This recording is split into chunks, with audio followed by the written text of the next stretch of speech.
வசனம் சொல்லுது, நீங்கள் தேவனுடைய ராஜ்யத்துக்கு உட்பட்டவர்கள், நான் உலகத்தான் அல்லாதது போல் நீங்களும் உலகத்தார் அல்லன்னு எம்பெருமான் இயேசு சொல்கிறாரு.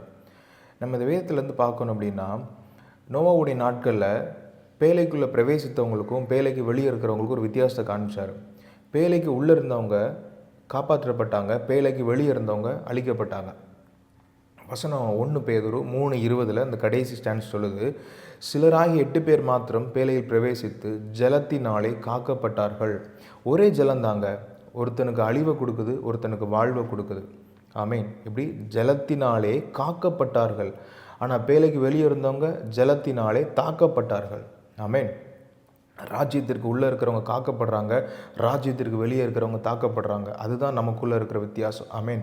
பாருங்கள், ஒரே செங்கடலை பிளந்தாரு, இஸ்ரவேல் ஜனங்களுக்கு வழியாகவும் எகிப்தியனுக்கு குழியாகவும் அமைஞ்சது. நீங்கள் நானும் ராஜ்யத்திற்கு உட்பட்டவர்கள். ஆமீன்.